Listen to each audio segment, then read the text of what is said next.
Hola, buenas noches. Esta es la segunda charla del ciclo Las palabras y las cosas y las ciencias, que forma parte de la actividad que desarrolla el programa de popularización de la ciencia y la innovación. Y hoy el tema que nos convoca es reconfiguraciones en el escenario político argentino. Para ello tenemos a Vicente Palermo, que es doctor en Ciencia Política por la Universidad Complutense de Madrid, es investigador principal del CONICET. Y a Gabriel Bomaro, que es doctor en Sociología por la Escuela de Altos Estudios de Ciencias Sociales de París, es docente universitario e investigador adjunto del CONICET. Les pedimos disculpas por los minutos de retraso y ya nos volcamos en la actividad. Gracias. Bueno, gracias por la invitación. Yo voy a tratar de hablar brevemente sobre un tema que, bueno, me preocupa particularmente para la Argentina, que es la relación actual entre economía y política, o entre democracia y capitalismo, ¿no? Porque, digamos, para comenzar, que la Argentina tiene el capitalismo como problema, digamos, es decir, y la democracia tiene que hacerse cargo de ese problema, que es un león gigantesco y peligroso, o encontramos alguna forma de relacionarnos bien con él, o nos va a terminar devorando. Yo espero que no quisiera hacer bueno, sí, lo voy a hacer, un comienzo de humor negro, pero me vino a la cabeza viniendo para acá, caminando por Palermo, cuando Oscar Wilde se estaba muriendo, ¿no? En Francia, prácticamente exilado. Un amigo lo estaba acompañando y en determinado momento Oscar Wilde dijo: estoy muriendo por encima de mis posibilidades, ¿no? Bueno, la Argentina, muchos ya desde tiempos lejanos, desde hace 40 años, como un tipo, digo, para citar a uno, puedo citar al Perín Dongui, dice que la Argentina es un país acostumbrado a vivir por encima de sus posibilidades, ¿no? Y si uno mira la trayectoria económica, bueno, está más o menos claro, digamos, si uno observa el comportamiento de algunas variables, como puede ser el déficit fiscal o el déficit de cuenta corriente, más o menos crónico.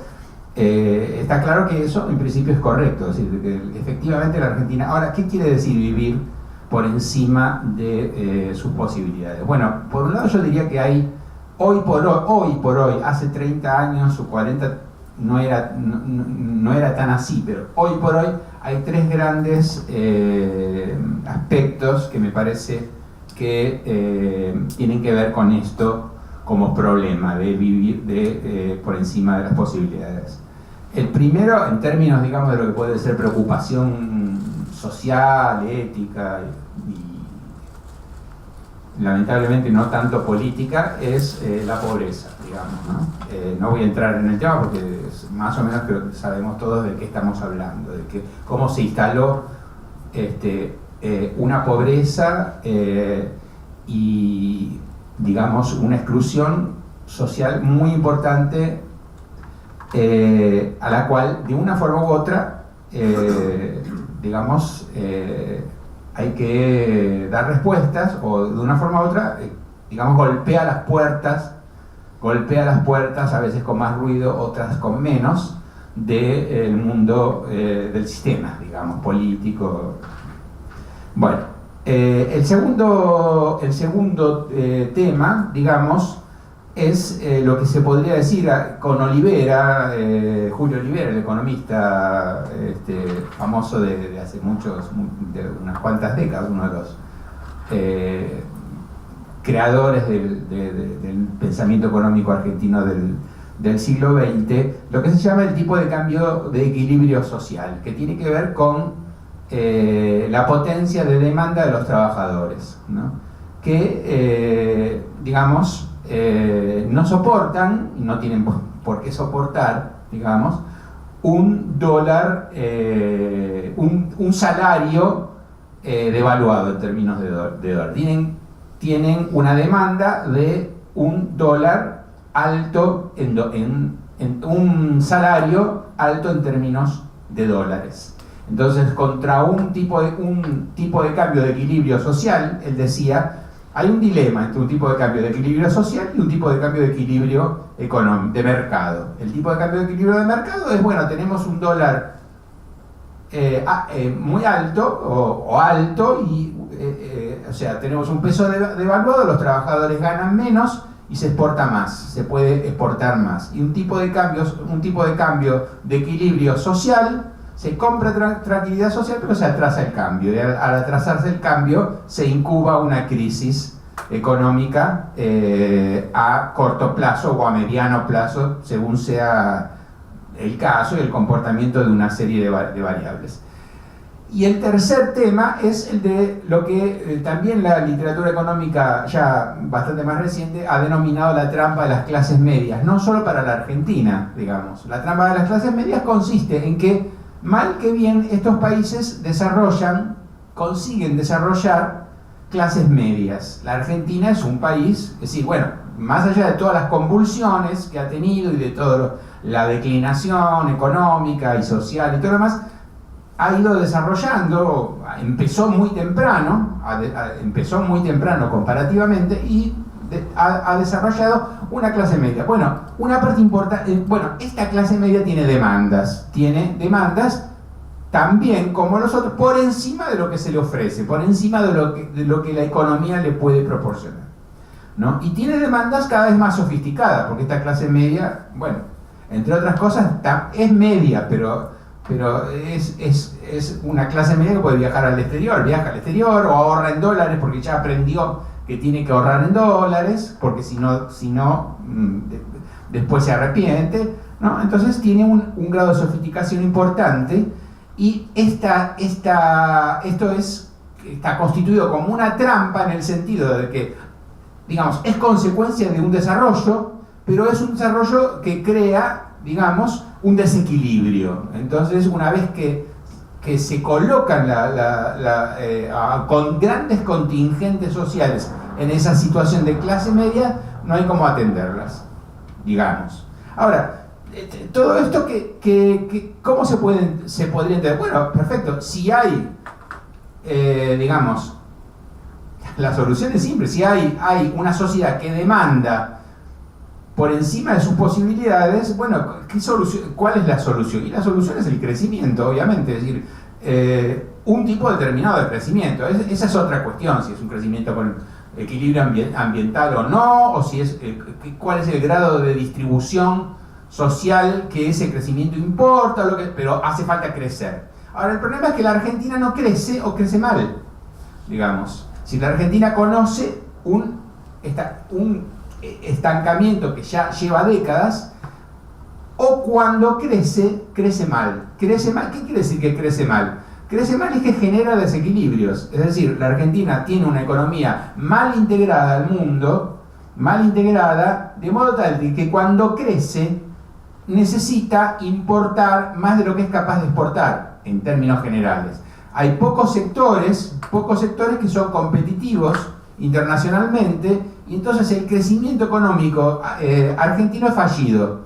Y como es fallido, tiene un ciclo llamado stop and go, ¿no? O sea, crece, sí, macanudo, pero llega un momento en que se produce un desequilibrio y ese desequilibrio se acumula hasta que tiene un estallido, una crisis de balance, de pagos, y entonces hay una devaluación. Bueno, esto lo conocemos, una devaluación que ajusta.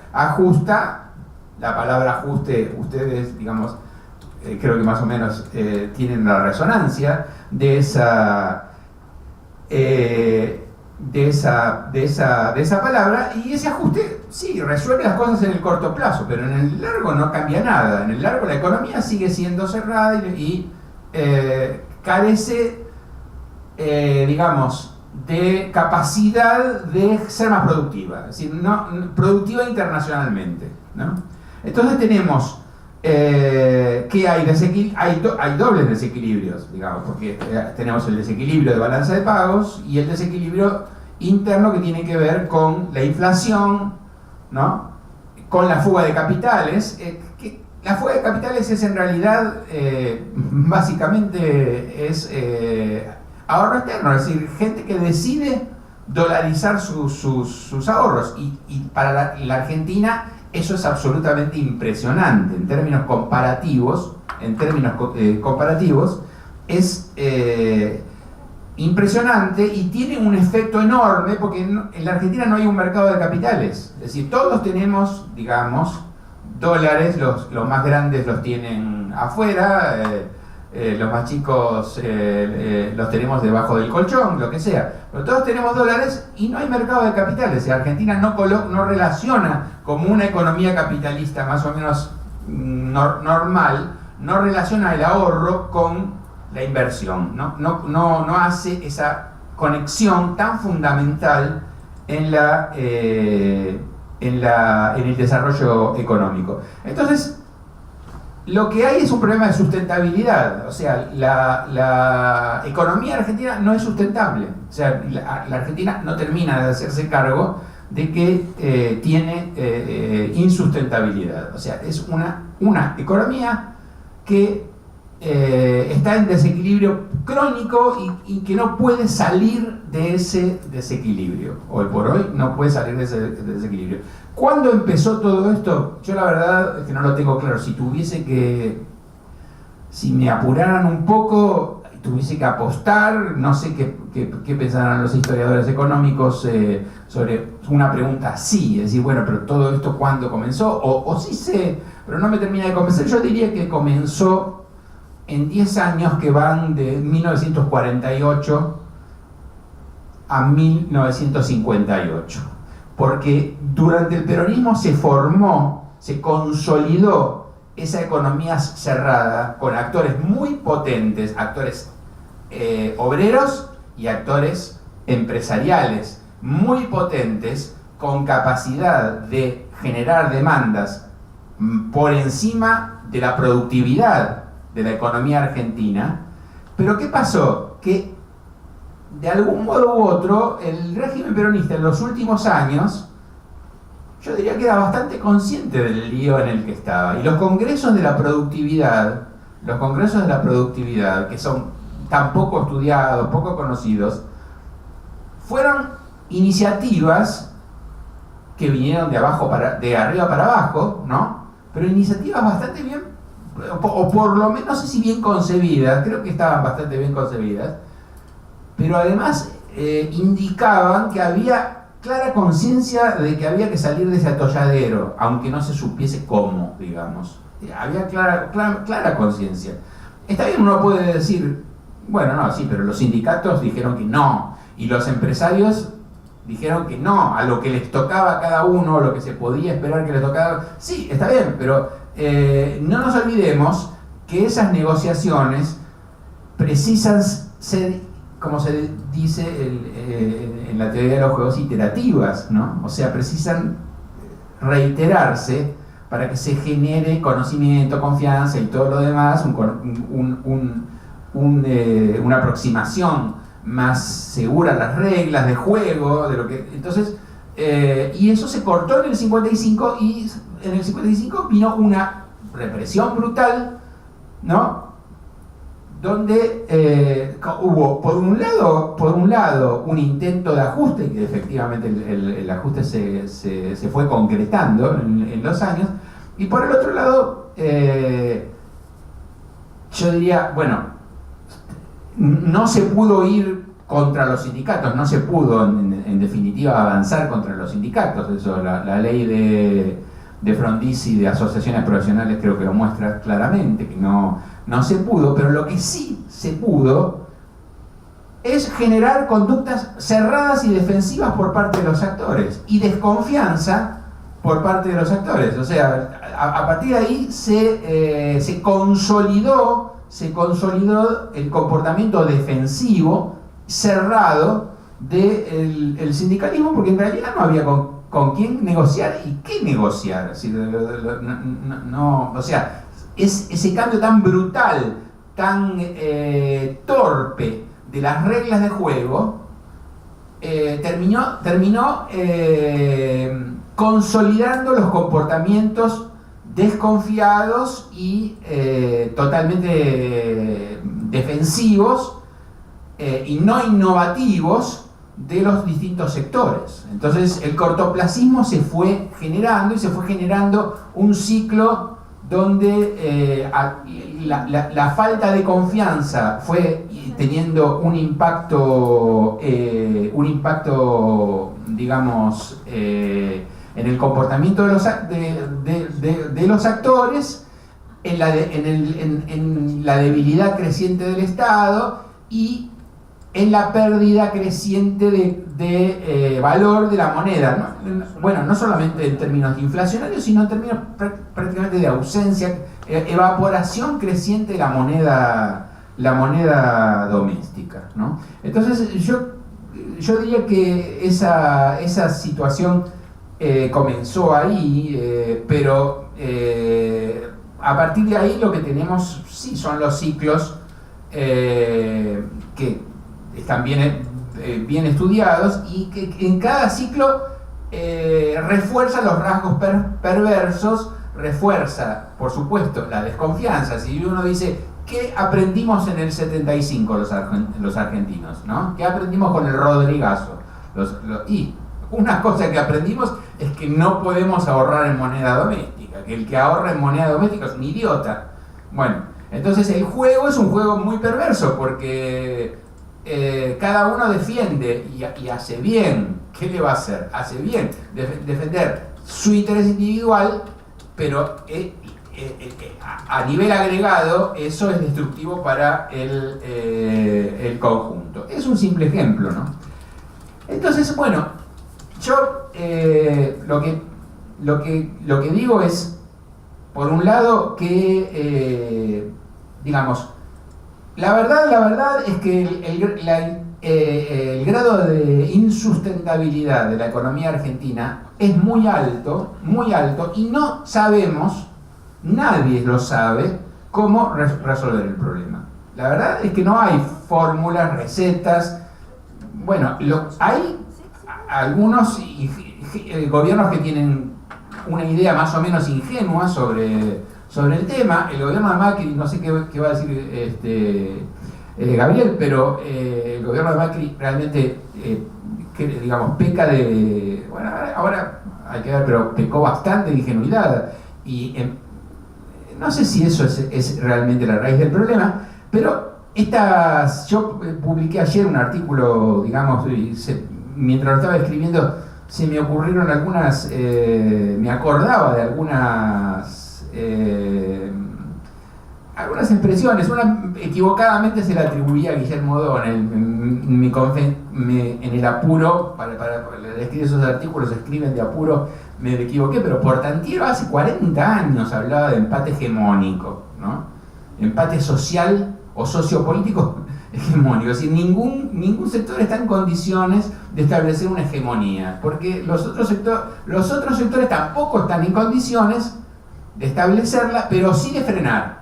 Entonces, es un empate constante, y lo que llama la atención es que ese empate no se desempató, o sea, de que pasaron cosas terribles, atroces, como fue el proceso, como fue Martínez de Oz, bueno, o crisis inflacionarias, o hiperinflacionarias, como la que sufrimos a fines del gobierno de Alfonsín, y después vino Menem, y Macanudo, muchos cambios que uno podría decir son cambios en la mayoría de los aspectos bastante siniestros, en otros aspectos más o menos positivos, pero la esencia, yo diría que lo estructural, este rasgo estructural de insustentabilidad de la economía, lo seguimos teniendo. Entonces, está lo de empate hegemónico, o está lo de Alperín, que hablaba de la Argentina en el callejón, tiene un ensayo que se llama La Argentina en el callejón, está dedicado a discutir más o menos el mismo tema, o lo de Olivera que ya nombré, o Surruil con Richard Mallon, que tiene un libro que se llama La economía de una sociedad conflictiva, digamos. Y es interesante el título y el libro, porque es un economista, pero de lo que está hablando es de política. O sea, de lo que está hablando es de la sociedad conflictiva como problema político. Entonces, ¿cómo se procesa eso? Entonces, lo que yo estoy haciendo aquí simplemente es presentar este escenario de insustentabilidad, digamos, profunda de la economía argentina, pero pretendiendo convencer de que en realidad eso tiene una respuesta política, no puede tener una respuesta económica. No hay un economista, ni un programa económico, ni siquiera diría un gobierno de por sí que lo pueda resolver. Entonces, ¿qué es lo que hace falta? Hace falta política para resolver este problema. Es imperioso resolverlo, no sabemos cómo, no tenemos idea los argentinos. Apuesto a que ningún argentino tiene idea de cómo resolverlo, pero lo que yo sí estoy seguro es que la cosa tiene que comenzar por lo político, y no puede comenzar por, qué sé yo, por vaca muerta, ¿no? O no puede comenzar por la lluvia de inversiones, o por la ilusión tecnocrática de algún tipo o de otro, o por un economista que es, qué sé yo, muy calificado y entonces tiene la solución. Eso no sirve para nada. Necesitamos todo, pero esa no es la solución. Ahora, ¿qué puedo decir al respecto? ¿No? Bueno, que esta brecha yo la definiría como una brecha de capacidades políticas y sociales para encarar el tema de la falta de sustentabilidad, de la insustentabilidad. Si no cerramos esta brecha, vamos a ir de golpe en golpe, de crisis en crisis. Golpe, quiero decir, golpe como el que tuvimos ahora, la tormenta esta, calificada por el gobierno. Vamos a ir de crisis en crisis y vamos a ir declinando, porque además la economía internacional no perdona, es decir, está cada vez más complicada. Entonces, hay oportunidades, pero está realmente complicada. Entonces, a la hora de discutir algunos senderos, digamos, dicho esto,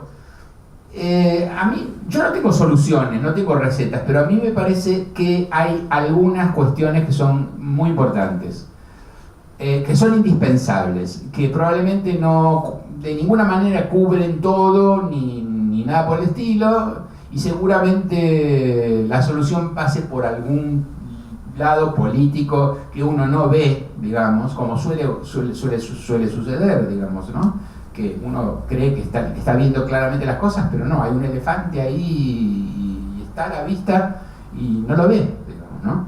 Entonces, pero dicho esto, yo diría, por un lado, a mí me parece que la interlocución entre la dirigencia política y, no sé, la opinión pública, el electorado, la sociedad, o como sea, es un factor clave, y que ahí hay un aspecto que me parece fundamental, que es hablar de este problema, hablar de estas cuestiones, cosa que no se hace, en general no se hace. Es decir, lo que se hace en general es una porquería, la verdad sea dicha.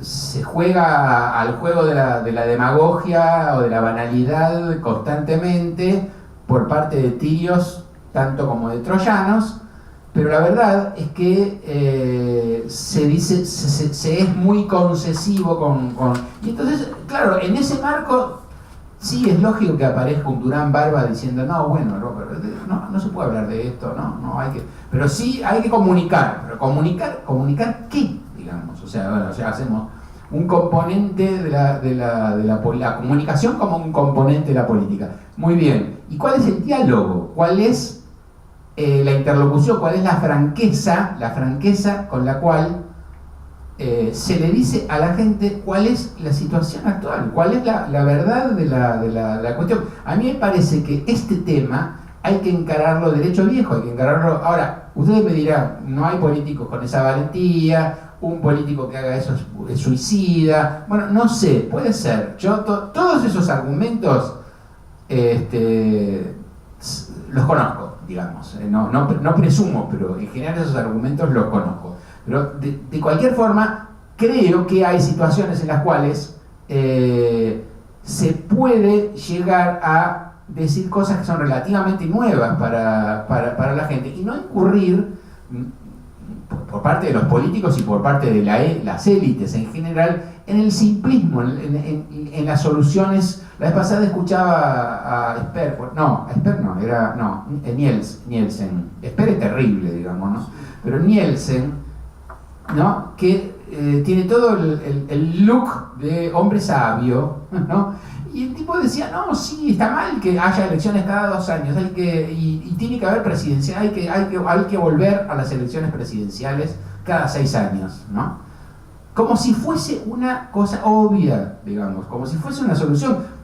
Uno podrá estar más a favor o más de acuerdo o más en contra de ese criterio, pero tiene que ser presentado, me parece, como duda, tiene que ser presentado a la gente como un problema. Y tiene que ser presentado como una cuestión dilemática, en el sentido de que ninguna solución cubre los problemas. Es decir, resuelve unos problemas y crea otros o no atiende otros. Si yo digo, bueno, sí, a partir de ahora las elecciones van a ser cada 6 años. ¡Ay, qué bien! ¿Qué solución? ¿Qué solución de qué? Si nos toca, elegimos un presidente que es un inútil, hay que aguantar los 5 años. ¿No? Si nos damos cuenta, descubrimos que el tipo es un inútil al año. ¿Y qué hacemos? 5 años va a haber que aguantar. Entonces, es decir, no hay soluciones perfectas. Y me parece que la interlocución, la forma de la conversación política con la gente tiene que cambiar radicalmente. Yo no sé si hay políticos en condiciones, creo que sí que hay, pero el tema es que me parece que esta necesidad uno por lo menos tiene que empezar planteándola, ¿no?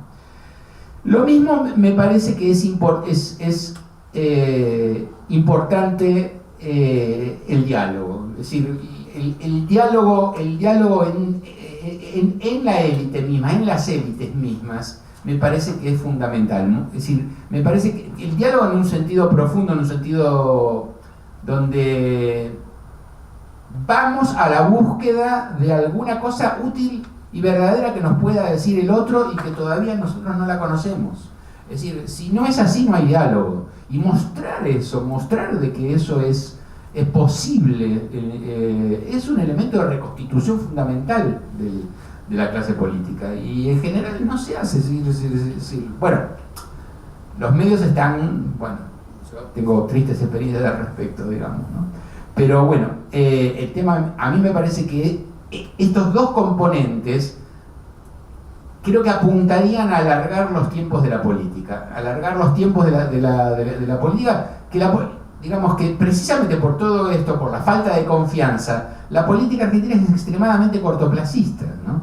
Entonces hay como, bueno, yo diría que hay 2 lógicas políticas que son la lógica y con esto voy terminando, la lógica de la gestión del corto plazo y la lógica de la transición que uno puede imaginar, la lógica de la transición de una economía insustentable a una economía sustentable. La lógica de la gestión de corto plazo es un juego de suma cero, y es un juego en el cual, digamos, las decisiones no están orientadas a colocar bien los incentivos, están orientadas a dar respuestas a los requerimientos precisamente del corto plazo, aunque a largo plazo eso sea muy malo, digamos. Si yo, a ver, un ejemplo que se me viene a la cabeza, Tierra del Fuego, ¿cuánto le ha salido y cuánto le sale al país la promoción que tenemos desde hace años y años y años en Tierra del Fuego. Pero no quiero hacer número, pero es una enormidad. La lógica del corto plazo lo que te dice, flaco, vos sos presidente, sí, no compres ese problema, déjalo, seguí, no compres ese problema, tenés muchas cosas que hacer, no compres ese problema, no te metas ahí porque te vas a ligar un piñón. Y la lógica de largo plazo dice, bueno, sé impopular, si tenés que ser impopular, que te puteen porque vos estás dejando sin trabajo, bueno, hay soluciones, pero no importa. Hay que hacerlo porque eso es, digamos, totalmente peleado con una economía productiva. Entonces es un sumidero de recursos públicos y sociales permanente. Bueno, entonces hay dos lógicas. La lógica de largo plazo a lo que apunta es a alargar el tiempo político y a crear confianza entre los actores. Entonces, y ahora sí voy terminando, para esto a mí me parece que no hay muchas soluciones, porque por un lado uno podría decir, bueno, está bien, tenemos que esperar un liderazgo providencial, ¿no? Un liderazgo como conocemos en Argentina. ¿Por qué? Bueno, porque un liderazgo providencial acumula un activo político, tiene una gran capacidad de decisión, hay una recuperación de confianza, etcétera, etcétera. Bueno, yo como solución la rechazo porque es autoritaria y porque al cabo es un desastre, digamos. O sea, eso no sirve para nada. Es decir, es pan para hoy y hambre para mañana, como quien diría, ¿no? Entonces, esa la rechazo. Después tenemos la idea de los proyectos nacionales, ¿no? Sí, bueno, no, los argentinos nos ponemos de acuerdo y diseñamos un nuevo proyecto de país completo, con moñito y todo. Bueno, eso también es autoritario y además no sirve porque es imposible, porque eso es una concepción organicista de la sociedad. Yo diría una concepción, se podría decir, que se parece bastante a la idea que Perón tenía de la comunidad organizada, ¿no? Según su ensayo que he releído recientemente, porque se dice que no lo escribió él, pero no importa, él lo leyó y lo firmó, ¿no?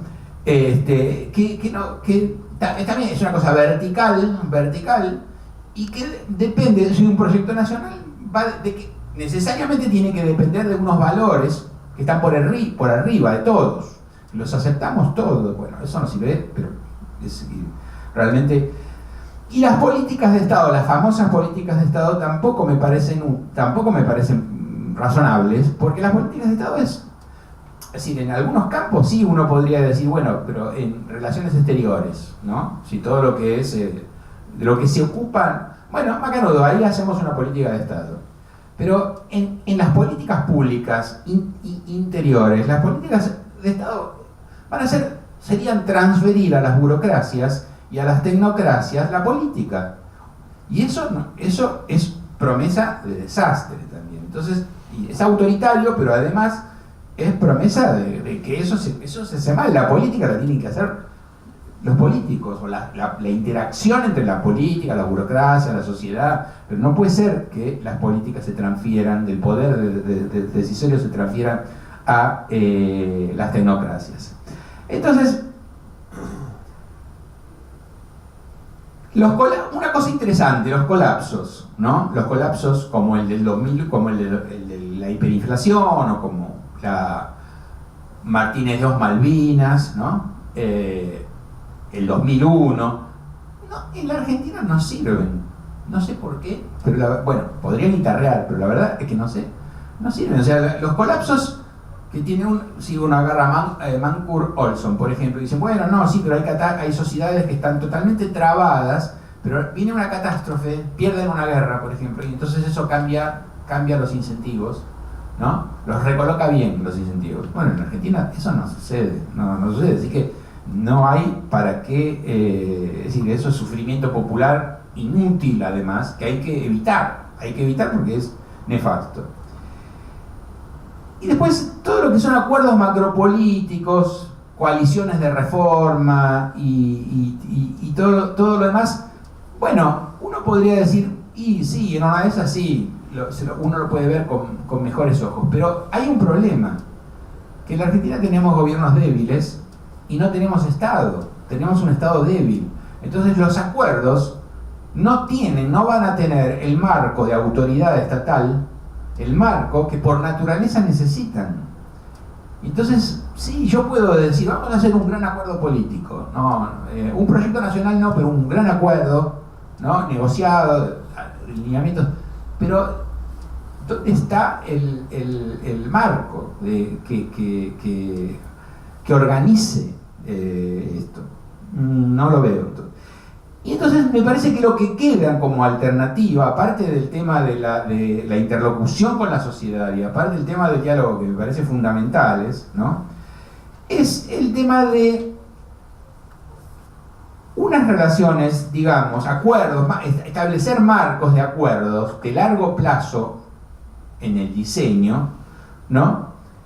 En políticas públicas de alcance temático más limitado, pero con profundidad potencial en cuanto a su diseño y en cuanto a sus plazos. Por ejemplo, uno podría decir, bueno, vamos a hacer una política energética, pero la política energética la vamos a discutir a fondo, y no solo en el Parlamento como una ley, sino como una ley, por supuesto, porque los marcos legales son muy importantes, pero aparte de lo legal, el contenido, digamos, de objetivos y todo, que se pueden ir concretando, se pueden ir definiendo, diseñando con interacción que tienda otra vez a alargar el tiempo de la política. En este caso, alargar el tiempo de la política quiere decir, bueno, fundamentalmente es, bueno, pero de esto se puede esperar que cuando haya cambios de gobierno, la política va a seguir. Y entonces se puede generar confianza.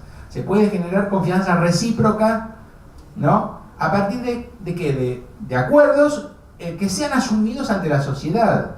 Aunque sean criticados, van a ser criticados, por supuesto, pero que sean asumidos, que sean vinculantes. Acuerdos vinculantes. Es decir, no, bueno, yo firmo, si me toca a mí, si gano yo voy a seguir con esto. No lo voy a romper, lo vamos a seguir porque hay un acuerdo. Entonces a mí me parece que, claro, van a decir, son iguales, son todos los mismos, hacen todos los mismos, se dan cuenta, no sé, hay que romper con ese juego. Bueno, la política es así, nada es perfecto, ¿no? Pero me parece que eso es central, digamos, romper con los plazos más cortos, los plazos cortos, con el cortoplacismo, y generar confianza. Si no hacemos eso, la política va a seguir siendo este infernal juego de suma cero, que en realidad es de suma negativa, ¿no? Porque no conseguimos hacer pie en nada para levantarnos, y las cosas que hay, las iniciativas buenas o las cosas que se han hecho positivas pasan desapercibidas, son absorbidas por la lógica de la gestión del corto plazo. Bueno, hasta aquí llegué, disculpen si me excedí un poco en el tiempo, y bueno, después vemos si hay preguntas. Gracias. Bueno, también agradecer mucho por la invitación.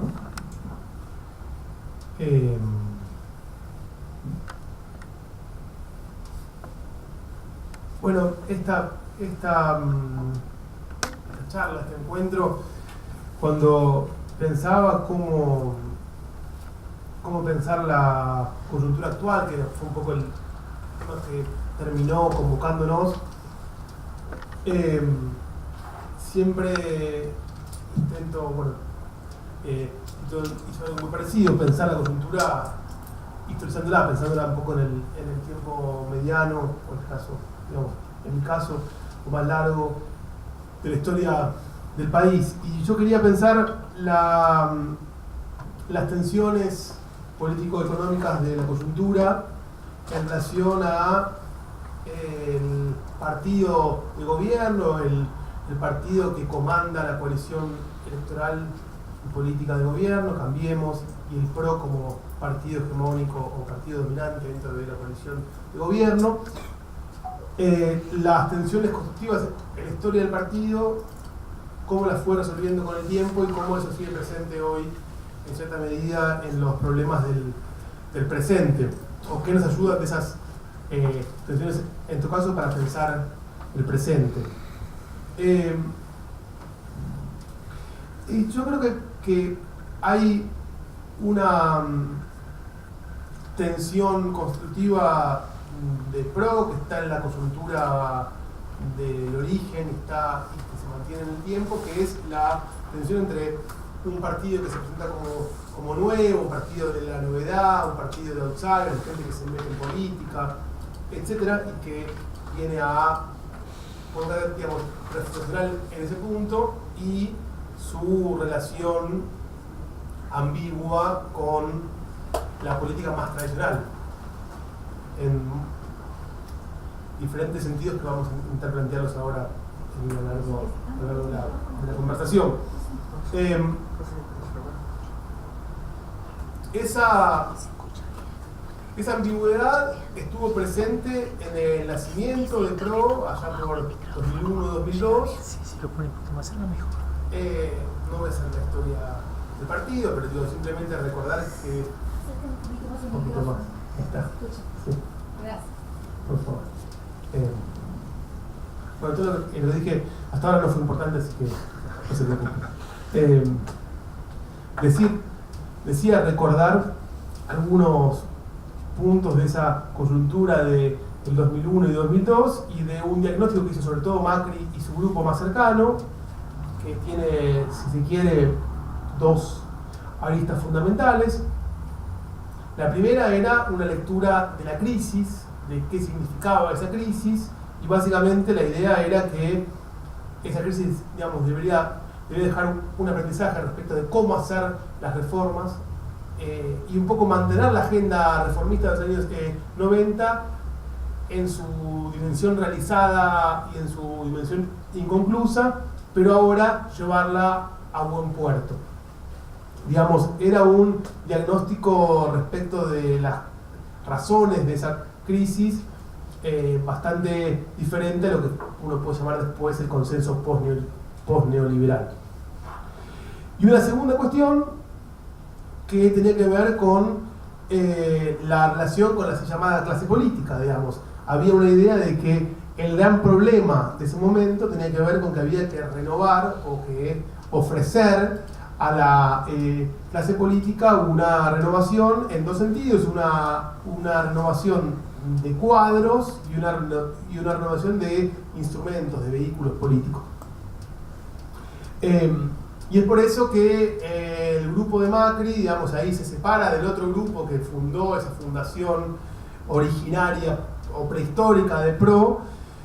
Se separó de Narváez, que era su socio político entonces. Narváez se integró al dispositivo de campaña menemista y Macri creó un partido local. Digamos, entendió que había que crear un nuevo partido en ese contexto,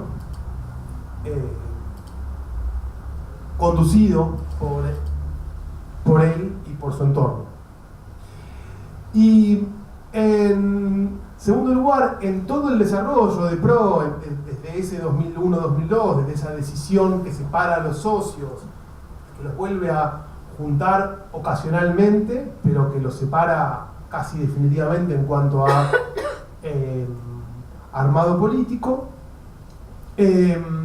la segunda decisión, digamos, es la de que este partido cree una identidad política nueva y que no se deje absorber ni subsumir por ninguna de las formas en que el radicalismo y el peronismo asumían entonces y asumieron luego. Y buena parte del éxito, uno puede decir, en términos de etiqueta, en términos de identidad, en términos de discurso público y en términos de oferta electoral que tuvo PRO entonces, es haber construido un partido con cierta autonomía respecto a los partidos tradicionales, con un discurso, una estética y una propuesta también que se quería en ruptura con esos partidos tradicionales. Esta ruptura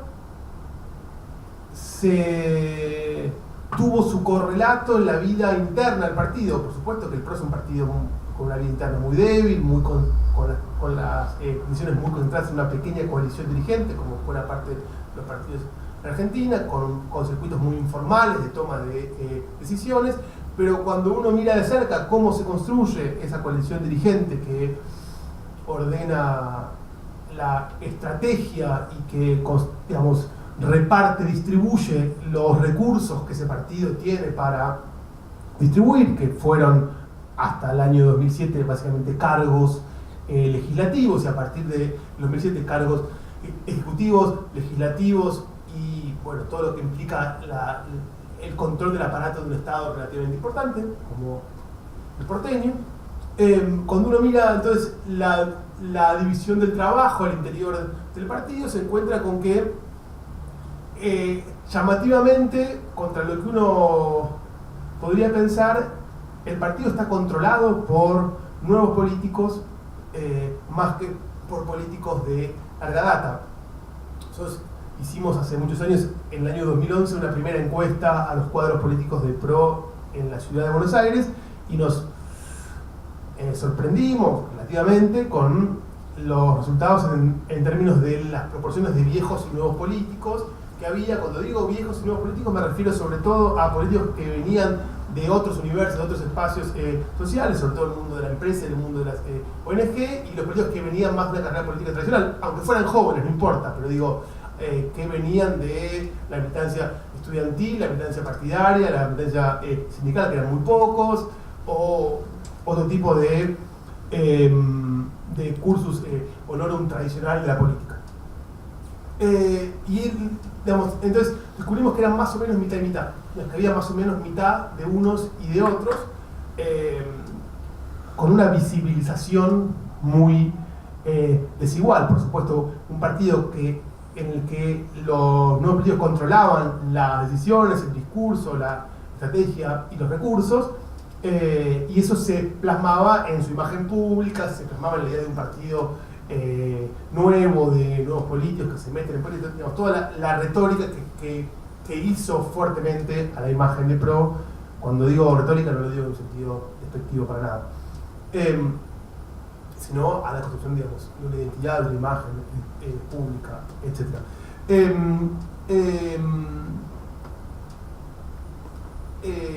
Y eso, digamos, tenía correlato organizativo en que eran los nuevos políticos junto con los políticos que venían del centro derecha los que controlaban los recursos partidarios y los que aceptaban, inclusive eso, tenía ahí algunos numeritos, pero no, preferí no hacer una cosa tan de charla universitaria.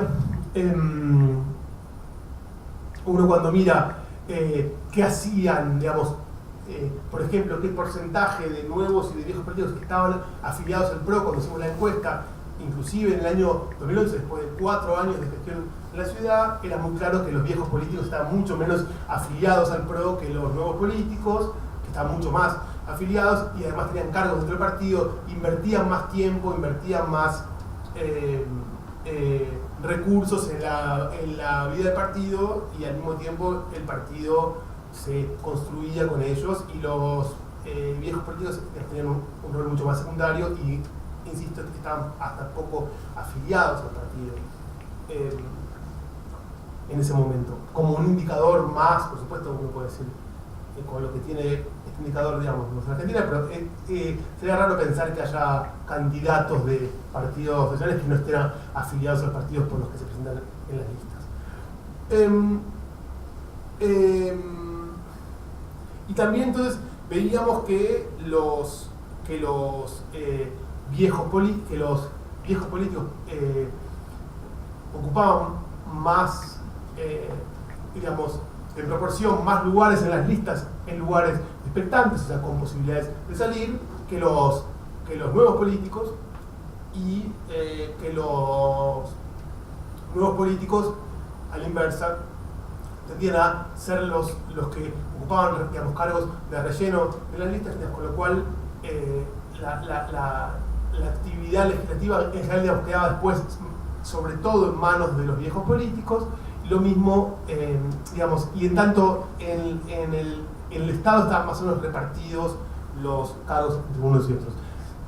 Digamos, llevaría para otro lado ver qué hacían unos y otros, no quiero ir para ese lado ahora, pero en todo caso hacen cosas diferentes. Entonces, los viejos políticos le aportaban a un partido nuevo, primero cobertura territorial, primero en la ciudad y después en otros lados. Digo, cuando uno mira otra cosa que les cuento todo lo que no, digamos, lo que no van a ver, les vendo cosas que no les voy a ofrecer, pero en todo caso uno puede ver unas fotos que yo siempre muestro muy interesantes, donde uno mira un acto del PRO puro y un acto del PRO peronismo, por ejemplo. La estética, la forma de presentación pública son dos universos realmente, digamos, diferentes, uno más visible que otro en el modo en que el PRO se presenta ante la sociedad. También uno puede decir el PRO en la Comuna 8, supongamos, en Buenos Aires, cuando yo hacía campo en ese momento, hasta el 2015 estaba lleno de Eva, Juan Domingos, los comuneros del PRO, digo, eran los nombres de los comuneros del PRO. En la Comuna 2 no creo que, digamos, de hecho no había ninguna Eva y ningún Juan Domingo, digamos, por lo cual era un partido que, digamos, realmente había conseguido en su incorporación de peronistas un anclaje territorial, por ejemplo, en la zona sur de la ciudad, y lo mismo pasó después en otros lugares de conurbano, etc. Al mismo tiempo, los viejos políticos le dieron un cierto saber hacer electoral, un cierto saber hacer también vinculado con instituciones, con la vida legislativa, con el Poder Judicial, etcétera, etcétera, y por supuesto la población en campaña, ¿no? La actividad propiamente electoral. En definitiva, el partido, digamos, le pagaba a unos o retribuía a unos con incentivos más colectivos, con la identidad partidaria, con el proyecto político del PRO, por fin un partido de centro-derecha competitivo que podía ganar elecciones, etc. Y le pagaba, y por supuesto también retribuía con incentivos selectivos, y en cambio a los viejos políticos los retribuía sobre todo con incentivos selectivos, con cargos y lugares en las listas. Eso le permitió una cierta cobertura y crecimiento al partido en la ciudad y luego fuera de la ciudad, en diferentes distritos, pero para eso tenía que tener políticos disponibles, como había habido en la ciudad. Tenía que haber zonas con políticos, digamos, atraíbles por ese tipo de incentivos o ese tipo de retribuciones que el PRO tenía para ofrecerles. Hablamos entre el año 2007 y el año 2014, más o menos, que fueron los años de crecimiento del partido internamente, pero siempre con el férreo control de la estrategia, del discurso, de la identidad, de la imagen pública, etc., por parte de los nuevos políticos, con lo cual lo que se les ofrecía nunca era ingresar a un partido, sino ingresar hacer carrera partidaria, sino ser parte de un dispositivo de poder, digamos, ¿no? En ese punto. En alguna medida algo parecido se reproduce cuando la coalición dirigente de PRO decide que el modo de conseguir un atajo rápido para llegar al año 2015 en condiciones competitivas ya no era, digamos, seguir esta estrategia de incorporación por abajo, entre comillas, de intendentes, concejales, más la estrategia pura de buscar candidatos afines a la imagen de PRO en términos de emprendedores sociales, emprendedores económicos, empresarios exitosos, lo que sea, sino que ya había que construir una alianza con partidos y construye esta alianza con socios que le ofrecen en un caso una implicación, digamos, de los votos opositores y en el otro cobertura territorial. El radicalismo en Cambiemos claramente le da al PRO existencia en provincias donde el PRO, digamos, había llegado muy débilmente o ni siquiera había llegado. Y le permite presentar candidatos en los 24 distritos, con muchas posibilidades en muchos de ellos. Y aquí, digo, es más o menos parecido, ¿no? Uno puede decir, el PRO conserva para sí el control de las políticas públicas, de la dirección estratégica del gobierno, de la política económica, por supuesto, de la política exterior, como los dos grandes pilares, digamos, que adquiere después de haber gobernado a nivel subnacional, y retribuye con cargos a sus socios, ¿no? Les da, digo, los radicales más convencidos de las ventajas de la coalición electoral, por supuesto siempre hacen las listas de cuántos dirigentes lograron colocar en los diferentes niveles de Estado, cuántos diputados nuevos tiene, digamos, un partido que, no se olviden, venía de una crisis muy larga en términos políticos electorales, y que ya había recurrido a alianzas con otros partidos, no del modo de Cambiemos, pero ya había ensayado esas tipologías, incluida con el kirchnerismo, por supuesto. Bueno, digo, hay una, en términos de distribución político-partidaria y de organización de la coalición política de gobierno, me parece que esta tensión el PRO supo manejarla muy bien, que hoy la sigue manejando y que sigue siendo una división de trabajo que le funciona y que organiza bastante bien el vínculo con los aliados, más allá, por supuesto, de que pueda haber conflictos a nivel subnacional y que los va a haber seguramente el año que viene.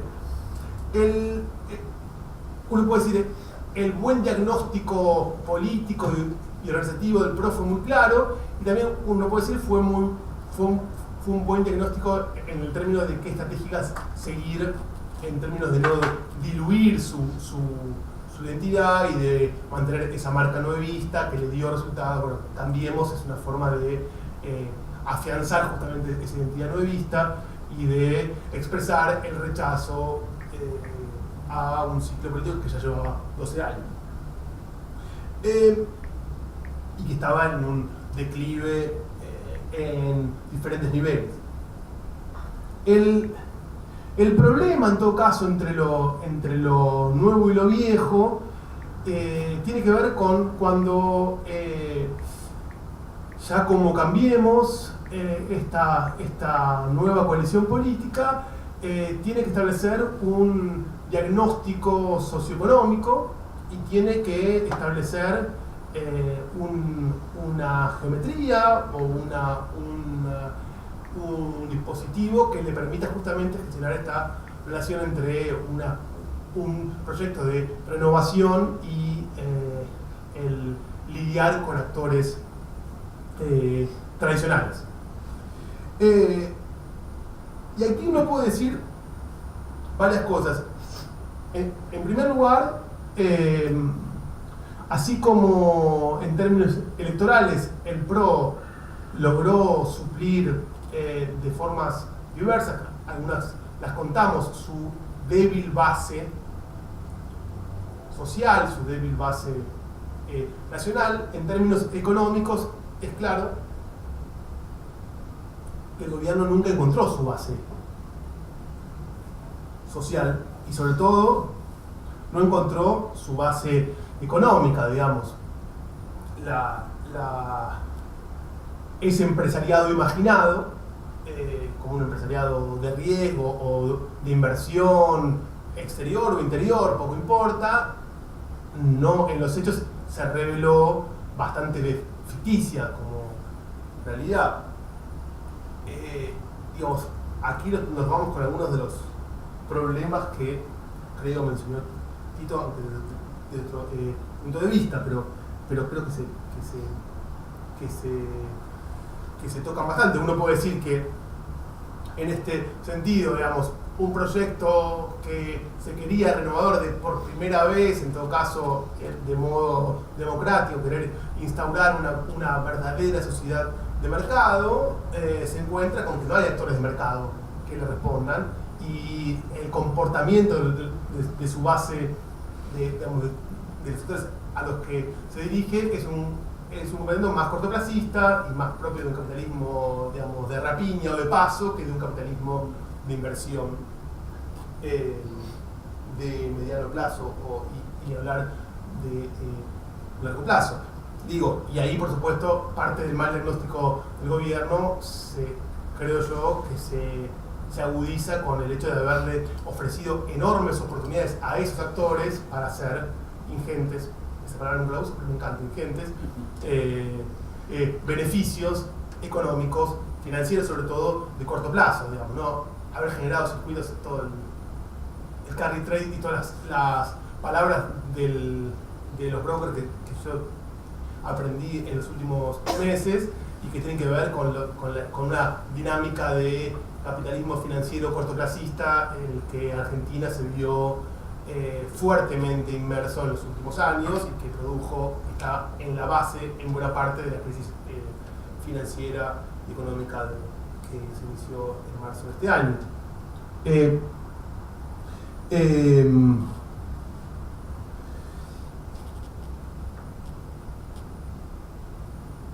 Y el diagnóstico fue también, creo yo, un diagnóstico social complicado, porque también aquí los actores, digamos, la sociedad, digamos, también el sector popular y el sector medio, digamos, también ambos sectores, yo creo que el modo en que habían pensado, imaginado el cambio, quienes en esos grupos lo habían aceptado, era más el modo en el que Macri lo había propuesto después de las PASO en la ciudad de Buenos Aires, o después de la primera vuelta en la ciudad. No recuerdo cuando Macri dice, digamos, acepta parte de los bienes o las políticas públicas colectivas del periodo anterior, y dice AUH sí, fútbol para todos sí, aerolínea sí, qué sé yo, y la idea es no vas a perder nada, te vamos a dar más, digamos, ¿no? Hay un viejo chiste de los Sanchorena que contaban cuando yo era chico, escuchaba, ¿no? Que era que Sanchorena se había hecho comunista porque pensaba que con lo que teníamos, lo que le tocaba, la revolución le convenía mucho, digamos, ¿no? Y algo de eso, digo, es un poco esa racionalidad con la que jugó esa idea de aceptemos esos bienes o esas políticas públicas, y fue, creo yo, ese malentendido con el que que favoreció políticamente al gobierno en las elecciones, que luego fue un problema, un obstáculo o un condicionamiento fuerte en todo caso en su política económica y social posterior, y sobre todo que generó, digamos, una quizás sabida de antemano, pero quizás sobreestimada o subestimada por el gobierno, una inelasticidad, digamos, del gasto fiscal o del presupuesto, que el gobierno quizás subestimó porque estaba asentada en parte de estas políticas públicas heredadas. Gershunov creo que dijo hace poco una frase muy grande que era: el presupuesto público o el gasto fiscal es un conjunto de acuerdos sociales, no es solamente una planilla de Excel, digamos, ¿no? Es un conjunto de consensos, acuerdos o compromisos sociales. Parte de los compromisos sociales tenían que ver con este legado de policy que recibía el gobierno y que funcionó y que todavía hoy funciona como un condicionamiento para sus políticas. Y el último punto, me parece importante, es que el gobierno, digamos, nunca terminó, quizás, digamos, raramente, porque su líder principal viene de un grupo económico consolidado y antiguo, nunca, digamos, terminó de establecer una relación de confianza o de largo plazo con el empresariado argentino más tradicional. Todos pasaron por ventanilla diciendo, bueno, digamos, quiero lo que me toca, digamos, buscando otra vez incentivos selectivos, digamos, o retribuciones más sectoriales, digo, baja de retenciones, oportunidades de negocios más o menos protegidas, protecciones aduaneras, lo que sea, y otra vez el cambio de gabinete reciente, creo yo más importante, más que el cambio del Banco Central, fue el cambio del ministro de Producción, que justamente es la vuelta, digamos, de una figura cercana a una de las corporaciones económicas a el manejo del sector vinculado con esa corporación, así como en su momento Echeverre, que tenía también un rol un poco ambiguo, porque él era un cuadro del PRO, pero bueno, en fin, es también como más en la vieja tradición argentina de que hay ciertos sectores del Estado que son ocupados por figuras afines a los sectores que deben digamos, regular o orientar, lo que sea. Entonces digo, otra vez ahí hay una relación, digamos, entre lo viejo y lo nuevo, entre la búsqueda de construir retribuciones más colectivas y las más selectivas, que creo, digamos, refuerza los malos diagnósticos socioeconómicos y los problemas con los actores realmente existentes con los que se encuentra este gobierno. Y bueno, digamos, para terminar, creo que esa es la gran paradoja, en todo caso, de Cambiemos, haber tenido y digamos, todavía tener o conservar ciertos buenos reflejos y buenos diagnósticos políticos y tan malos diagnósticos socioeconómicos, o en el caso por lo menos de lugares de trabajo, para hacer yo sé cenando de eso, socioeconómicos, cuando se suponía que eran actores que provenían, digamos, que iban a entender mejor la trama económica del país y que venían con la promesa de construir digamos, políticas públicas más afines a la vida económica de los actores económicos. Bueno, yo me pararía aquí, en tu caso, para dar lugar a preguntas, comentarios o conversaciones. Gracias.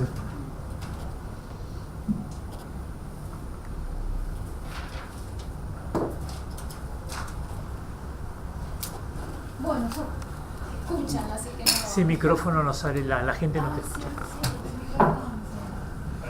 Bueno, no, para la grabación, por eso. Bueno, abrimos el panel a preguntas, incluso los que están, si hay alguien conectado por streaming, hay un zócalo donde está el mail, a través del cual pueden llegar las preguntas que tengan para el panel. Así que pasamos a esa instancia entonces.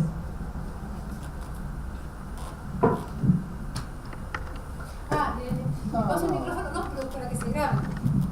¿No? Si no, no se graba. Ay. Bueno. Gracias. No estoy acostumbrado a eso. Sí, así se Sí, graba. ya está. Pruebe yo. No, me quedó para hacer a ver si entender un poquito la cosa. El tema de la comunicación que decía el profesor. Si realmente los que comunican quieren comunicar o tratan de comunicar algo que les sea más propicio para lo que ellos no quieren decir, o para que se conforme más la gente que lo escucha, porque también es qué es lo que queremos escuchar nosotros de la otra parte, ¿no? ¿Qué nos conviene escuchar o qué es lo que lo que nos gustaría escuchar, ¿no? Yo no sé si lo que comunican es realmente lo que se tiene que comunicar o es un aparato de comunicación que se maneja entre bambalinas, entre gente que está más dedicada a cómo va a caer en lo que se comunica, ¿no es cierto? Y a veces no se comunica la verdad o se hace una fantasía. Y la gente no sé lo que quiere comunicar, no sé si quiere tanta comunicación, porque vemos en estos espacios que no hay tanta gente que podría estar enganchándose en estos temas así importantes.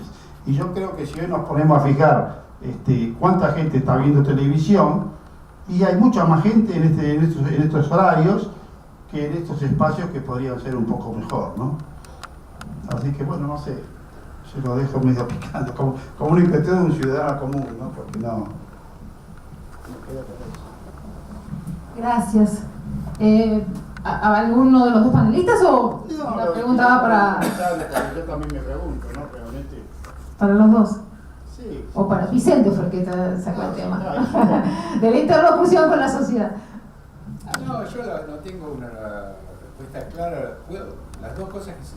El micrófono. Sí, perdón. Las dos cosas que se me ocurren, pero te digo, esto ya es nivel mesa de café. Bueno. Primero, la dificultad de que en los medios actual, debido a cómo funcionan los medios, de la argumentación política. La verdad, yo la experimento cruelmente, porque he tenido un ciclo, ahora ya estoy totalmente curado de espanto, digamos, ¿no? Pero, digamos, me ha tocado y me doy cuenta de lo difícil que es argumentar, porque el tiempo, ¿no? Las expectativas de los periodistas que preguntan, bueno, la argumentación política es una cosa, yo no diría imposible, pero es muy difícil y es un tema a pensar. A mí me parece que hay que pensarlo, digamos, yo no tengo una. Y segundo, que lo que usted dice yo creo que es cierto, pero digamos, a mí la figura que uno puede contraponer es la de los liderazgos deliberativos. Es decir, los liderazgos que son liderazgos, pero para ayudar a pensar y ayudar a generar interlocución y propuestas más o menos colectivas. Bueno, yo creo que eso es posible. Y en alguna medida hasta podría decir, bueno, eso yo lo vengo, no quiero hacer propaganda, pero yo lo vengo haciendo desde hace unos años, digamos, y me parece que hay una... entonces, a mí me parece que los liderazgos deliberativos no son una fantasía, son posibles, pero bueno, tengamos en cuenta que digamos, el medio es adverso por una cantidad de cosas, ¿no? Es decir,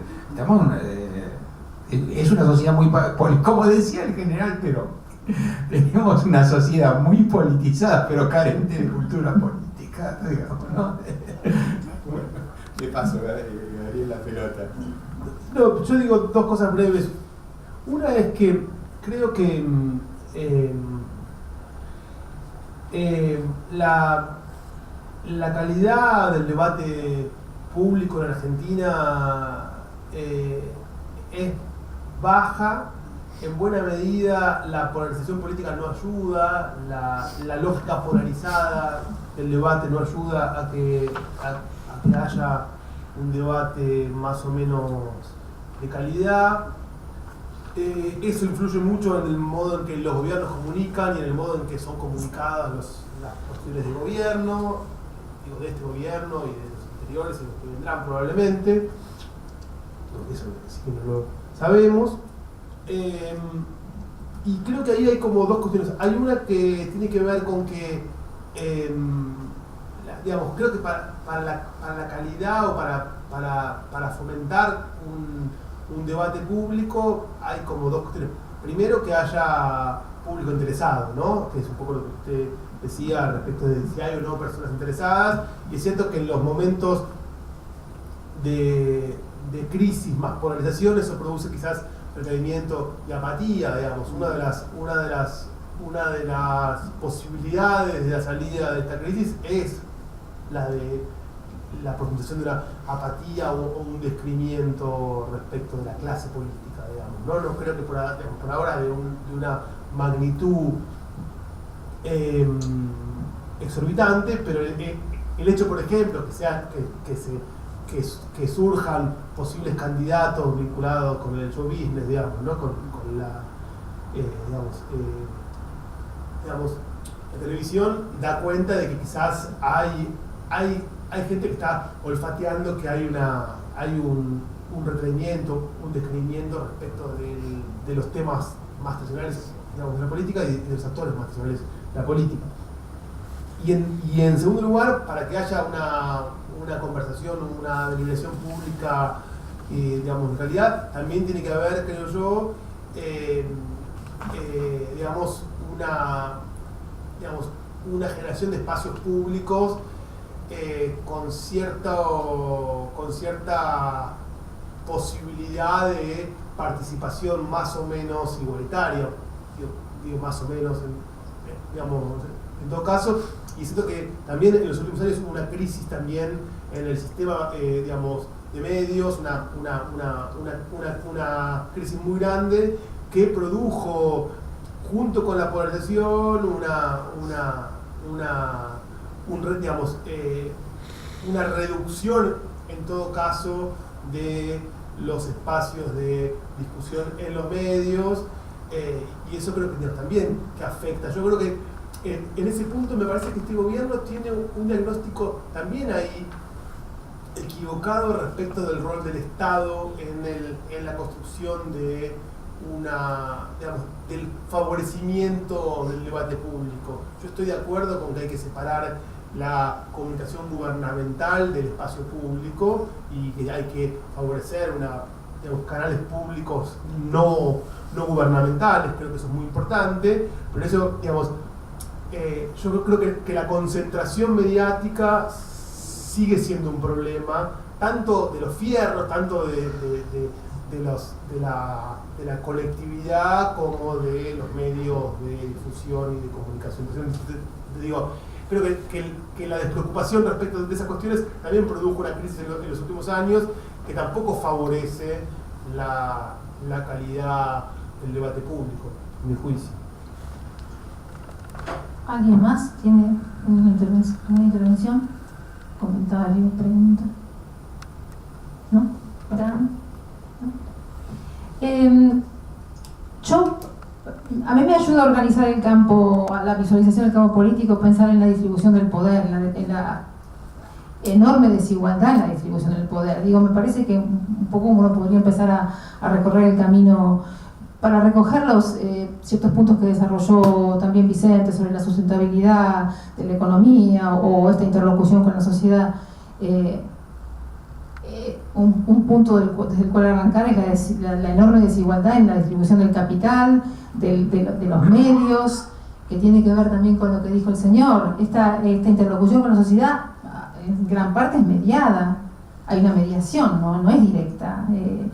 Y en cuanto a la apatía, yo no sé si esta concentración mediática no ayuda a construir esa apatía.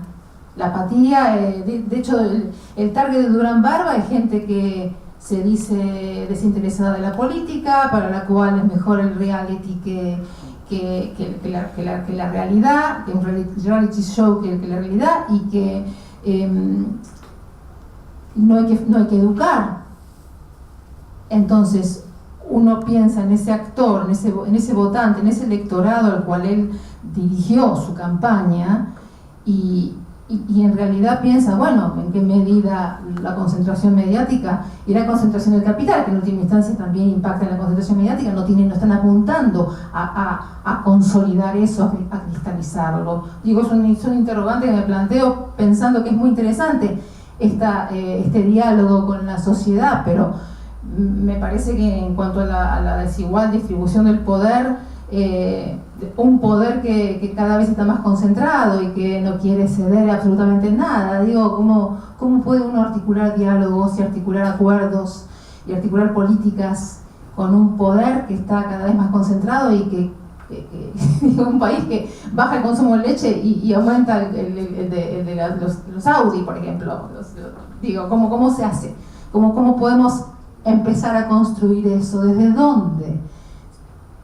¿Qué rol cumple el Estado en poder poner en caja ciertos actores que tienen demasiado poder y en equilibrar un poco esta distribución del poder? Digo, son interrogantes. ¿Cómo se hace para poder empezar a hacer algo más sustentable? Incluso el tema de la sustentabilidad. ¿Sustentable para quién? Este país, esta economía sustentable, ¿para quién tiene que ser sustentable? Porque no siempre la realidad económica fue igual, más allá de que hay una estructura económica desequilibrada en Argentina y que siempre que hay procesos de crecimiento hay un estrangulamiento del sector externo por este desequilibrio de las importaciones y exportaciones, y porque no hay sectores competitivos que puedan exportar productos industriales. Bueno, ¿sustentable para quién? Bueno, esos son, perdonen, varios interrogantes. No, bueno, yo para eso, lo que te preguntaba es, digamos, una fórmula, pero es una fórmula normativa, digamos, en la cual yo creo. Cuando yo pienso en una economía sustentable, pienso en tres cosas, digamos. Que sea eficiente, o sea, una economía que incremente y que sus niveles de productividad y pueda crecer, que sea inclusiva. O sea, si no es inclusiva, no va a ser sustentable.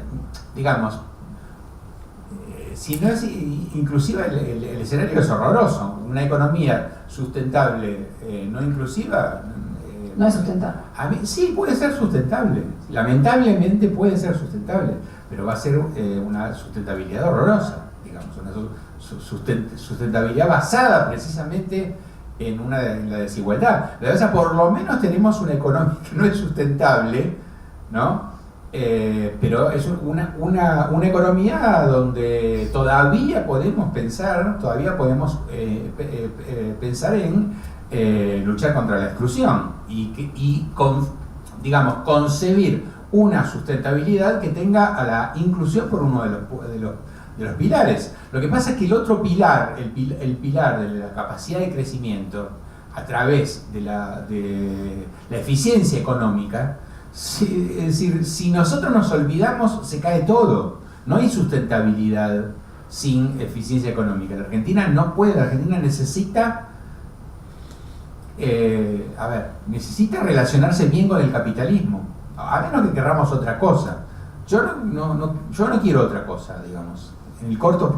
En un plazo que yo pueda imaginar, no me convencen las soluciones no capitalistas, digamos. Y en todo caso, si uno se pone a leer y a bucear y todo lo demás, las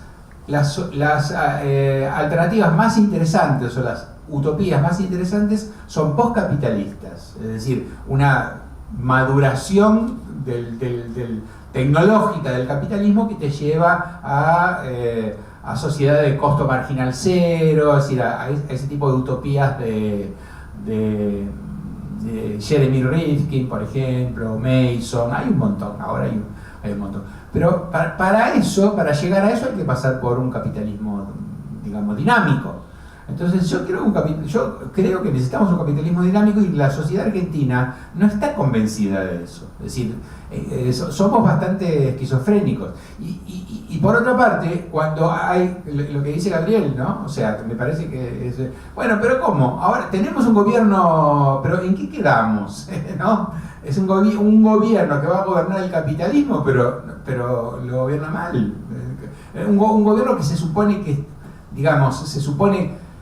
que es competente para eso, dado sus antecedentes, todo lo demás, que tiene credenciales para eso, pero lo gobierna mal. Entonces, bueno, eso alimenta la desconfianza en relación al capitalismo.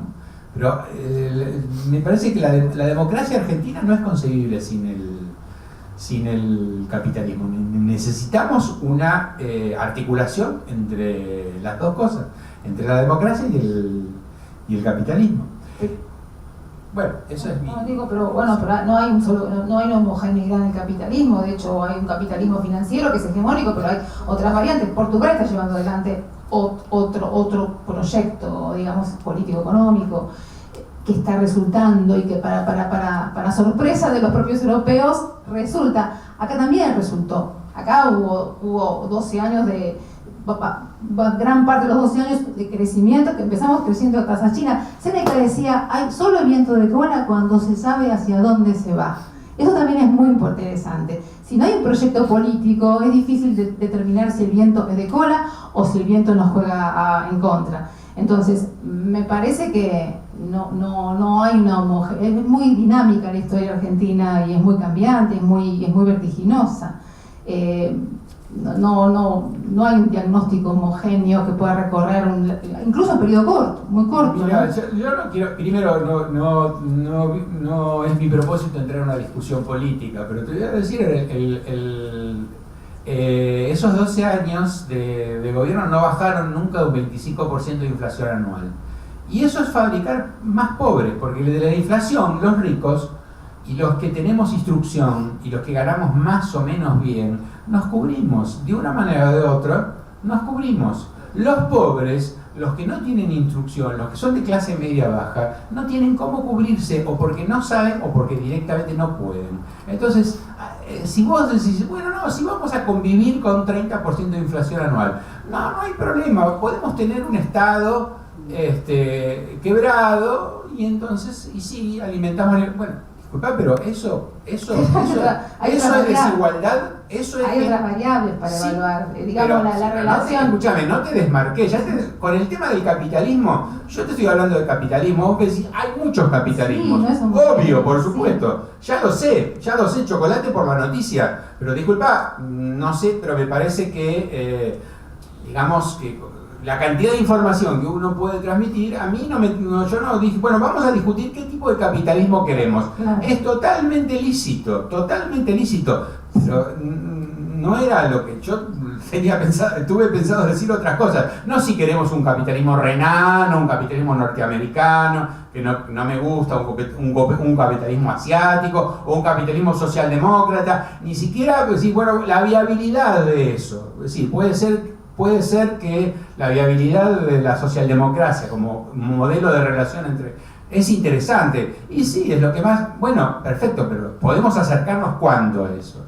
O sea, son todos temas que hay que discutir, ¿no? Bueno, porque, digamos, el propósito de armar estos espacios es para, a partir de las intervenciones de los panelistas, que cada uno de los que pueda intervenir, digamos, plantee sus interrogantes y trate de plantear otras aristas, ¿no? Digo, y eso somos re poquitos incluso, pero bueno, si fuéramos más, capaz que se armarían discusiones más intensas. Nada, no digo que vos tú hubieras agotado todo tu espectro en la intervención que tuviste, o seguramente no, pero bueno, son interrogantes que a mí me surgen, nada más. Digo, desde mi campo, que es la historia, que no puedo evitar pensarlo en términos históricos, dinámicos, diacrónicos, qué sé yo. No puedo evitar eso. Yo, disculpa, pero no quiero robar la cosa. Yo me atrevo a reiterar, y después las aclaraciones son absolutamente indispensables, aunque yo no las pueda hacer acá, no haya tiempo o a mí no me dé la cabeza, pero me atrevo a reiterar: la Argentina precisa conciliar democracia y capitalismo. Ahora, si vos y cualquiera pueden estar en desacuerdo, decir, bueno, o si decís, no, bueno, pero ¿cuál capitalismo? No, claro. Perfecto, sí, eso es. Estoy de acuerdo con vos. Bueno. Sí, estoy de acuerdo que por eso mismo es importante cuál capitalismo. Claro, sí. Te saqué. No, solamente quiero decir una cosa. Intervengan, no quiero ocupar la parada yo. Claro.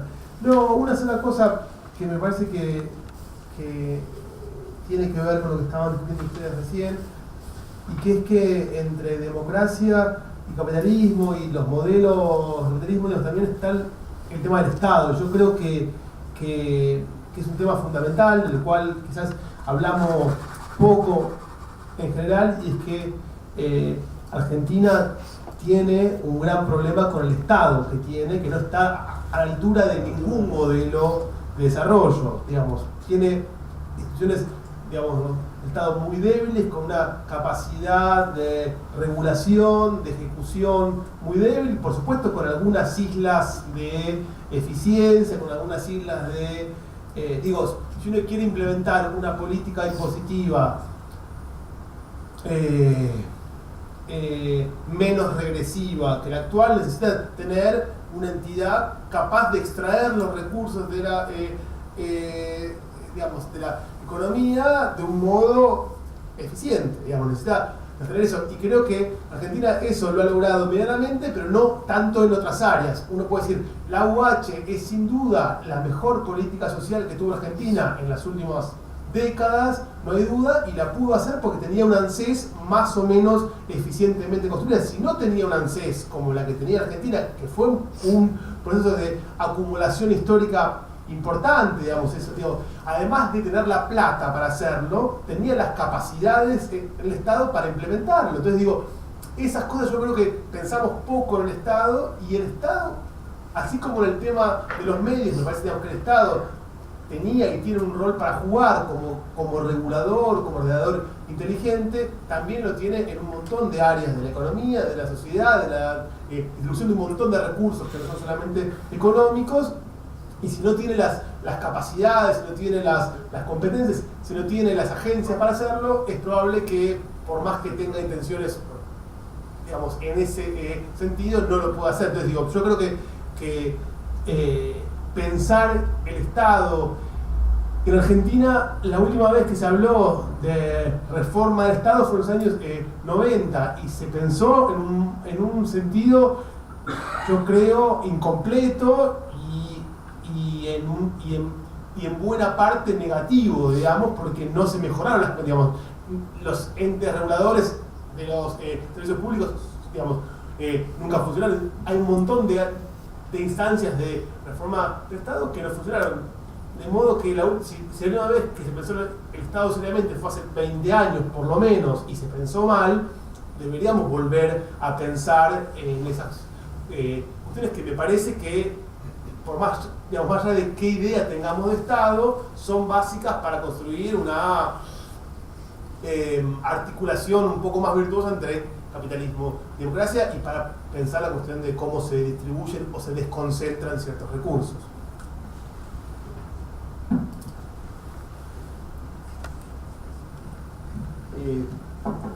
¿Puedo hablar? Yo no sé qué capitalismo, porque desconozco, qué capitalismo se lleva bien con la democracia. A lo que yo creo estar convencido que el capitalismo encontró ¿cómo se llama? El viento de cola y lo que sea. Lo encontró perfectamente, pero para su interés.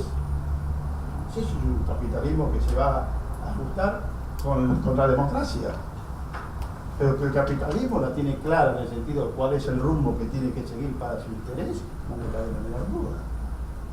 No es que no lo encontró el capitalismo, para el capitalismo está encontrado ese viento de cola que le favorece, pero para la democracia me queda el interrogante si le favorece. No sé si existe un capitalismo que se pueda acomodar con una democracia, la verdad. Pero no sé porque, no profundizo mucho, ¿no? A lo Churchill. El capitalismo es la peor porquería si se descuentan todos los otros sistemas económicos posibles. Los capitalistas son capitalistas. Uno no puede esperar que se comporten como ángeles. Son capitalistas. El Estado tiene que saber, si uno se olvida de eso, o si uno los trata a lo Pugliese, que Dios lo tenga en su santa gloria, con el corazón, y le hablan con el bolsillo, eso es pecar de angelical. Pero el tema, por ejemplo, ¿cómo se hace una reforma tributaria en la Argentina? Es fundamental. La estructura tributaria argentina es regresiva, es muy mala, inclusive es asignativamente mala, incluso en términos eficiencia económica es mala, pero beneficia a los que tienen, los beneficia. Entonces, aunque la eficiencia económica global no vaya por el camino correcto, no importa. Y sobre todo es regresiva. Pero las ideas, incluso, o sea, fíjense el despelote que hubo con el tema de ganancias. No defiendo el contenido de la iniciativa del gobierno, pero discutir ganancias en la Argentina es extremadamente difícil. Y es un tema fundamental. O sea, los impuestos, la base impositiva, que tiene que ver con lo que dice Gabriel respecto al Estado, porque la base de recursos del Estado es el Estado, digamos, ¿no? La base impositiva es muy regresiva, se mantienen impuestos indirectos como el IVA, ganancias. Y con la sustitución, de... Perdón, ganancias al revés. Ganancias es un impuesto que tendría que aumentar, por eso es un impuesto directo. Pero la base impositiva está montada en impuestos indirectos, que es muy malo eso. Está bien. No, y bienes personales. Bienes personales es otro impuesto importante, Sí, que es progresivo. Sí, pero no es, en términos proporcionales, no tiene patrimonio, bienes, herencia, no hay impuesto en la herencia, lo sacó Martínez de Oz, hizo un tejemaneje, lo dijo que se reemplazaba por otro. Bueno, no se reemplazó nada. El impuesto de la herencia sería fundamental, porque aparte todos se mueren, todos dejan herederos, digamos, los que tienen patrimonio en su mayoría, y además es un momento en el cual, bueno, el que se muere no, sí, el que se muere no lo sufre tanto, y el que lo recibe tampoco lo sufre tanto. Lo sufre, por supuesto, nadie quiere pagar impuestos, ningún impuesto, nadie quiere pagar, ninguno de nosotros quiere pagar impuestos, pero bueno, hay que pagar, ni en ningún lugar del mundo, claro.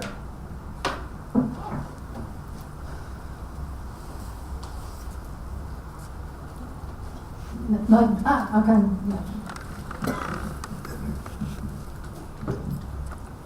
Hola, gracias por las charlas muy interesantes. Voy a responder un poco algo que Mónica decía y después tengo unas preguntas para ustedes. Y perdóname que vuelvo a este tema de qué es capitalismo, qué es democracia, pero me parece importante. Yo soy de Europa, del Reino Unido, y ahí hay una falta de debate en la gran mayoría de Europa sobre qué tipo de capitalismo queremos. El proyecto neoliberal es completamente hegemónico, menos en Portugal, por supuesto, pero nadie se habla, no está mencionado en los medios, pero realmente están haciendo mejoras sociales impresionantes de todo tipo. Islandia tampoco está mencionada, y eso hubo una situación muy parecida a la de 2001 a 2002 acá, una crisis de representación, una crisis económica muy profunda por la crisis de los bancos, cuando se quebraron todos, y lo que el pueblo hizo ahí es, se puso en contra, salió en la calle, hubo un corralito también, y hubo una especie de revolución de la clase media, digamos, liderada por la clase media, pero también con los sectores pobres, y el pueblo escribió la Constitución de nuevo, y hubo una participación de grandes sectores de la población, no me acuerdo exactamente, pero a través del internet y todo eso, creo que 20%, algo así, tuvo un rol activo en la creación de una nueva constitución más participativa. Entonces, para mí, si uno piensa en Argentina y en los últimos años, cómo llegamos al proyecto de Cambiemos, por ejemplo, y para mí uno de los puntos claves es claramente que, bueno, ustedes dos lo mencionan un poco, pero llevaron el discurso de antipolítica, como Menem hizo, antipolítica, anticlase política, Macri quizás sacó una parte de su popularidad de postularse como candidato antipolítica pero empresarial, con éxito. Y entonces, a partir de 2001 hubo mucho debate sobre qué tipo de democracia quiere, ¿no? Y claramente en 2001 o 2002 hubo muchos experimentos con democracia participativa, a través de las asambleas, también en la economía, también con el club de Tregue, con otros experimentos interesantes, las fábricas, las empresas recuperadas, etc. Entonces, todo eso vino de la crisis de legitimidad, de la crisis de democracia y el debilitamiento de la democracia en los años 90, que no correspondió bien con un proyecto neoliberal de Macri, los subautoritarismos a nivel provincial, y bueno, sabemos lo que lo llamó O'Donnell, ¿no? Como una democracia delegativa. Entonces, nada de eso. Creo que hay que también debatir qué tipo de democracia quieren en Argentina, ¿no? Entonces, la cuestión es, para ustedes dos, si uno piensa de esa manera, ¿qué tipo de democracia podría fortalecer el Estado? Y para ser un poco polémico, necesitamos un Estado, porque el Estado fue más o menos rechazado en el 2001 y el pueblo empezó con la cuestión de autogestión, empezó a manejarse solo por gran parte de un año. Obviamente hubo un Estado, pero hubo también una ausencia del Estado. Entonces, quiero plantear esto también. Gracias. Dale, Gabriel, empezá vos. Si no, ya terminamos. No, dale vos. Robando todo el... No. Voy a ser breve. Bueno, la cuestión de... Voy a empezar por lo último, porque lo primero me cuesta más responderlo taxativamente.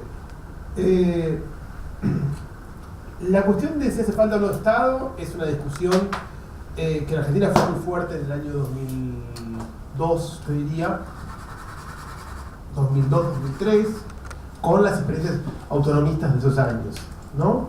Las experiencias autonomistas fueron muy interesantes desde el punto de vista de su productividad política, simbólica, de la formación de activismo, y fueron muy localizadas geográficamente.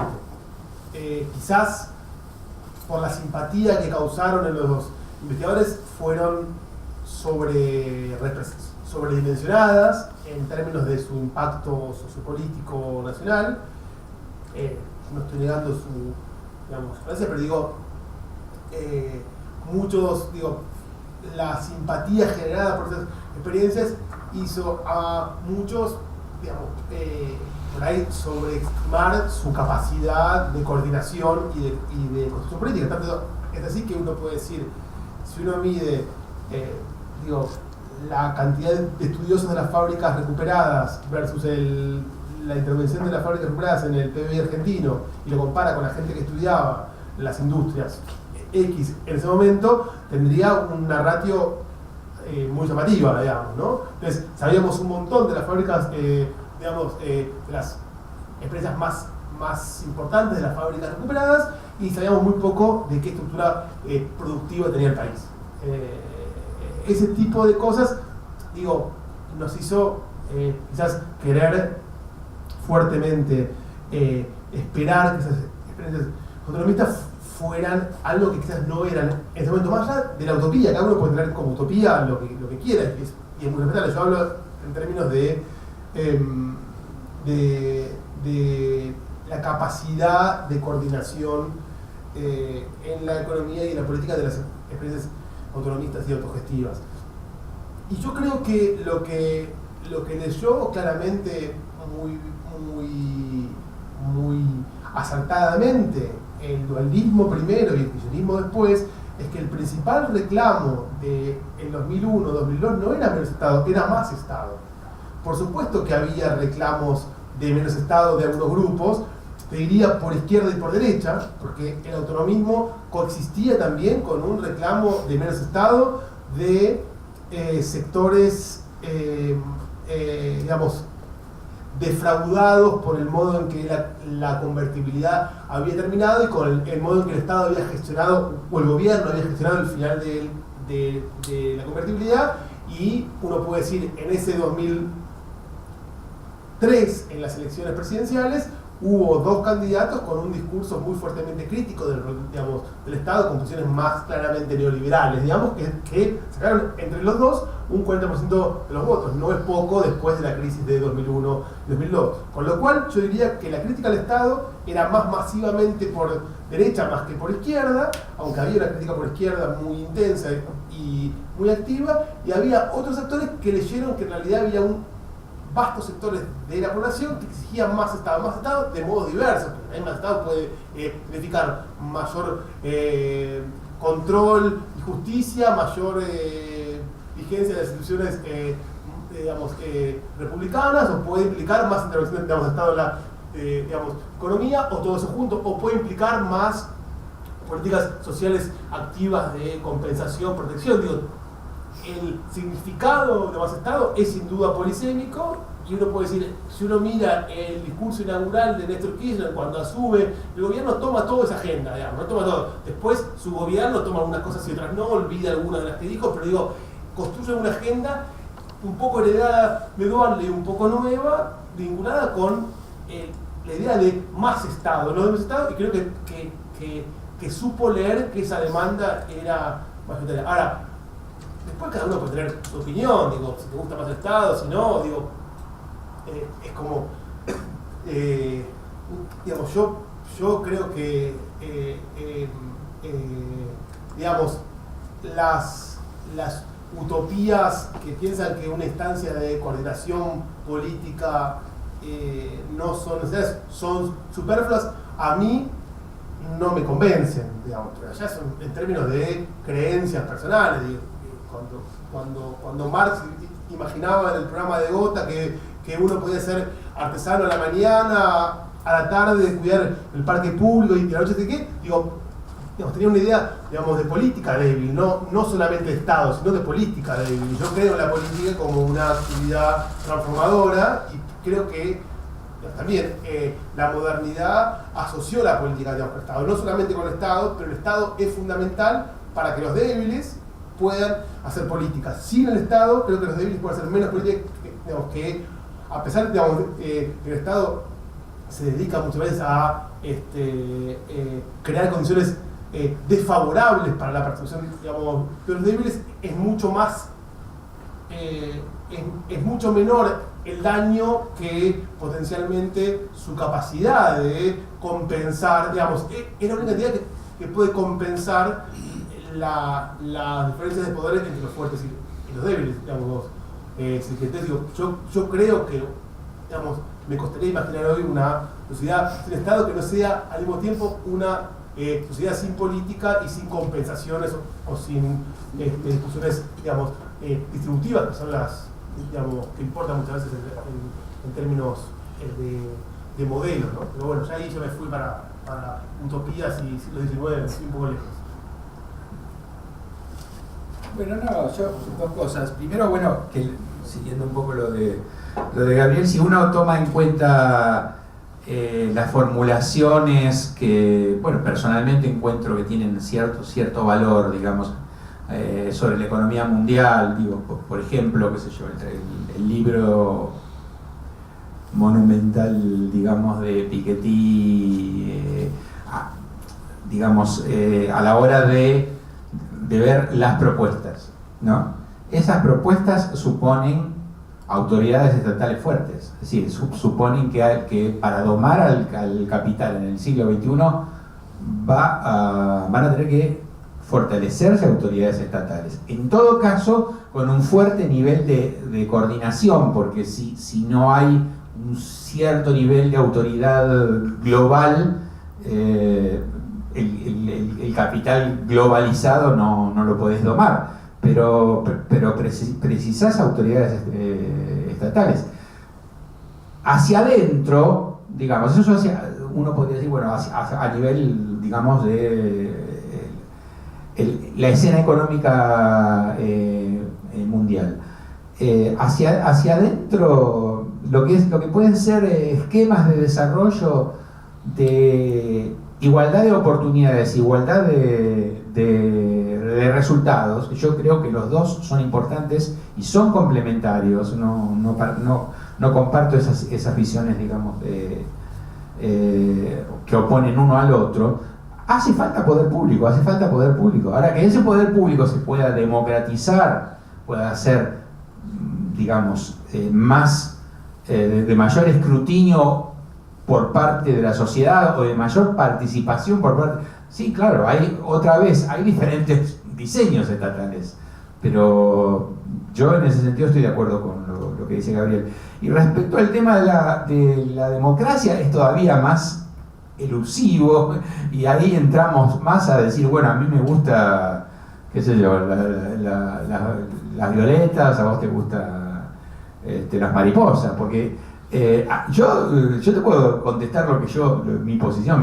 Yo soy, o trato de ser, en este país es difícil, pero trato de ser un democrático republicano, digamos, lo cual para muchos debe ser el colmo del conservadurismo, pero yo me tomo en serio la división de poderes, ¿no? Me tomo en serio el gobierno de la ley, que supone un Estado, supone una autoridad, ¿no? Otra vez, controlada, democrática, pero supone una autoridad. Y me tomo en serio la autonomía, la autonomía por oposición a la no interferencia liberal, digamos. O sea, yo en eso estoy en el eje del republicanismo y en contra del eje del liberalismo, digamos. Liberalismo, en esencia de lo que se trata es de la no interferencia, de que el Estado no interfiera. Pero si vos querés la autonomía de la gente, si vos realmente estás comprometido con una política que propenda lo más que se pueda a la autonomía, tenés que interferir. No podés no interferir. Si no interferís, no vas a generar, aunque te equivoques, pero la utopía de la autonomía, digamos, necesita intervención, interferencia, y esa interferencia impugnada por el liberalismo. Por eso yo me coloco en el registro republicano, no en el liberal, lo cual se presta a muchos malentendidos, porque la tradición republicana en la Argentina, digamos, es un significante complicado. Si vos decís que sos republicano en la Argentina, te van a decir, este tipo no, es un conservador disfrazado de otra cosa. Pero más allá de eso, yo defiendo la tradición republicana yo diría, clásica, digamos, ¿no?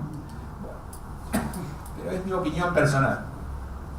No, hay un solo punto más que me quedó, que es el tema de que esto dijo algo que es importante, que es que por supuesto creer que el Estado es importante como mecanismo de coordinación y de redistribución y de protección también social no implica, digamos, creer en una democracia puramente representativa y puramente presidencialista.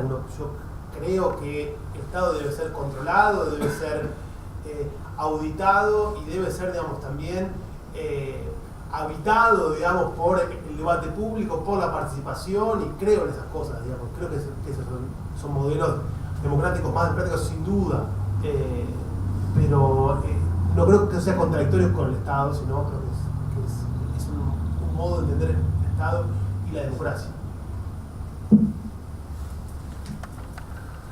Bueno, gracias a los que vinieron, a las intervenciones, gracias a Vicente Palermo y a Gabriel Bomaro por sus enriquecedoras intervenciones. El propósito de esto es que haya el mayor debate posible, por eso, perdón si se confrontaban posiciones, pero bueno, eso es lo que le pone condimento. Bueno, la próxima charla es el 29 de agosto, ya se las adelanto, y van a estar Pablo Bomaro, agosto es el mes de los Bomaro, y Andrea del Bono hablando sobre mercado laboral y juventud. Así que bueno, ya se las dejo, ya vamos a mandar el anuncio, pero bueno, se lo adelanto. A las 6:30, siempre acá en la biblioteca, 29 de agosto, Pablo Gomar y Andrea del Bono y mercado laboral y juventud. Gracias.